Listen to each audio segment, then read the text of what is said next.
What's going on, guys? Hey, welcome back to another episode here on the season. Hey, today we're gonna be doing a little bit different stuff. Creek fishing in Southern California. The creeks are they're actually flowing a little bit, and we're not going after anything giant. A bunch of little finger-sized bass, and that's probably all we'll get. I'm gonna grab the crappie rods out of this boat, and last time I went down there, I was using some rooster tails, but I kind of want to see if I can dig up some live worms in the backyard and do some little itty bitty tiny float fishing in the creek. This should be a good time. So let me dig these rods out, make sure I have the right tackle, and then we'll try and get some worms dug up.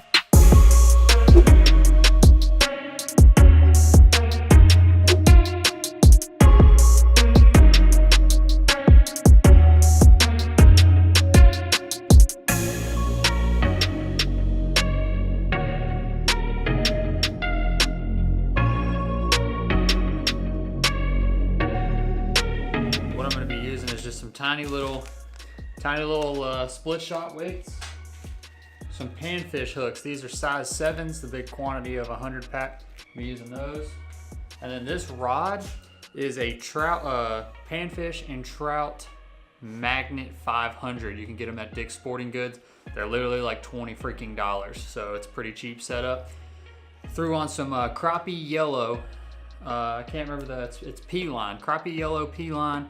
10-pound test, and then top that with probably about a 15, maybe 10-foot long 4-pound monofilament leader, and that just kind of keeps out that yellow line out of there. I can see it floating down the creek, but the fish can't see it down there where the bait's being presented. You know, works in our favor, works not so much in their favor. So yep, that's what we're using, guys. That's the setup. Now I just need to find my little corks. They're up here somewhere, hopefully. These are the little corks I was talking about fishing with right here, these little bitty guys. So I just dug up some worms, and I'm gonna get this rod rigged up, and we'll be ready to hit the creek. So to rig this up is pretty simple. Just gonna take my line, poke it through the top of this cork, slide that. We can adjust that later when we see how deep the water is we're fishing. So that's it right there, it's on the line, good to go. Gonna grab a hook. Now I'm using these panfish number 4s. I know I showed y'all some earlier. I forgot I had these, and these are way better because the shaft is much shorter. The shank is much shorter. So we're gonna use this hook here. Kids out riding bikes. At least they're not stuck inside playing video games, you know. Just a standard little knot of work. Catching tiny fish, guys, you know. 6 twist, put it back through the eye. Pull it tight. Good to go. Then I'm gonna take a split shot. If I can get this bag open. Now, you wanna remember you're using a tiny little cork or bobber. So go with a pretty small split shot or you'll drown your bobber.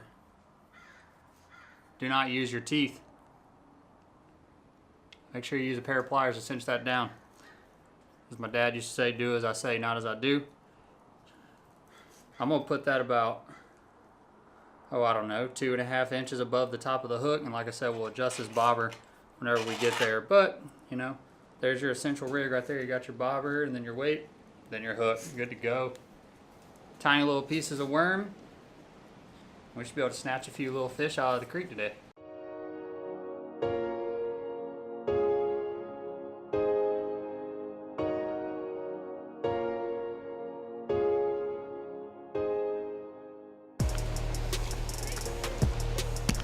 Oh yeah, it's a nice deep hole right here, guys.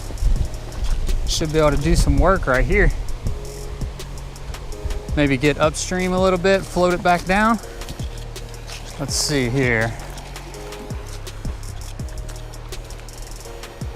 Let's get these worms out and see if we can't do some damage on some fish.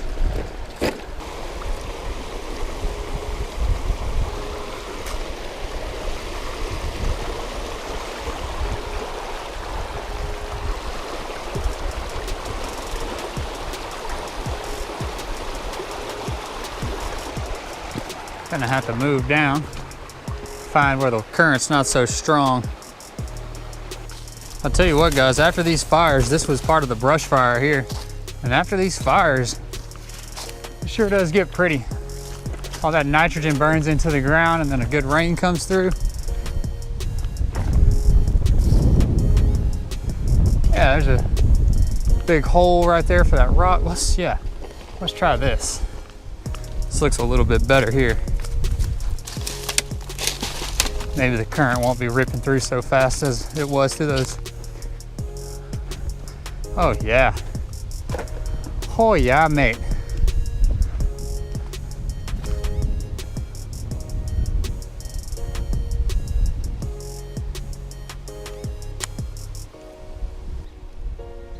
Oh man, there's some nice carp right here. I didn't know there was carp in here. That's crazy.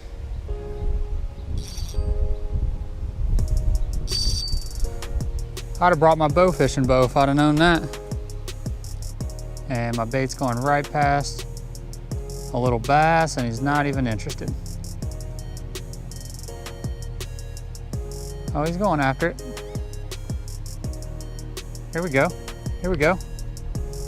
Here we go. Got him. There's one. Yeah. Took a little longer than expected, but there he is. Told you guys they're tiny. Tiny little guys. That's awesome. Watched him eat it too. That's pretty cool.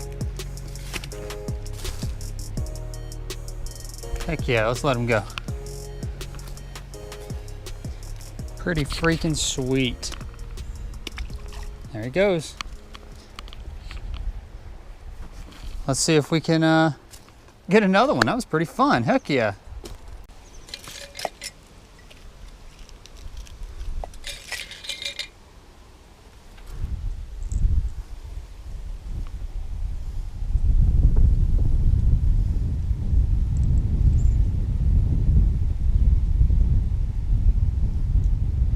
So what I'm doing, since their mouths are so small, hooking it like here, then I'm just gonna break off that tail end, put it back in there.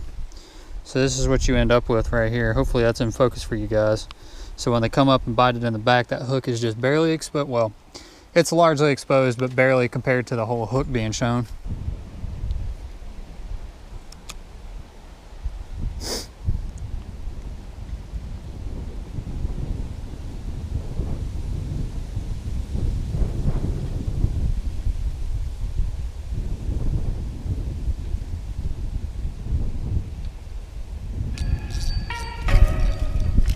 Oh, he came off. Are you kidding me? Dadgummit, that was a good one too.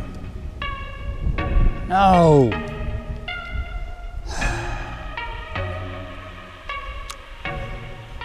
Dang it.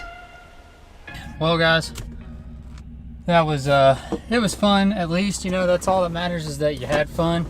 I only caught one. I lost a decent-ish one. Wasn't able to get those big ones. I'm definitely gonna have to come back to this creek and try and get those guys. I think I'm gonna come back either with waders or some nice muck boots. That way I can just walk up the creek and not be all up in the bushes, because that sucked. I'm all scratched up and everything else. So nonetheless, hey, I hope you guys had fun watching this video. Too bad we didn't catch the mondos. We didn't catch a whole bunch of them, but that's okay. I really just wanted to show you guys that you can catch some fish in these little little creeks and these canyons and whatnot. So they're there. You just have to get out and you have to you got to find them. That's all there is to it. Hey guys, I hope you enjoyed the video. Shoot me a thumbs up if you did. Hey, if you haven't already, go ahead and hit subscribe, and I'll catch you guys on the next one.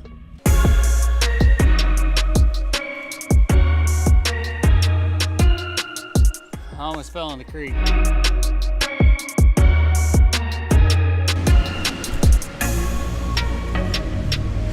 I was jamming out, and you guys aren't allowed to listen because of copyright.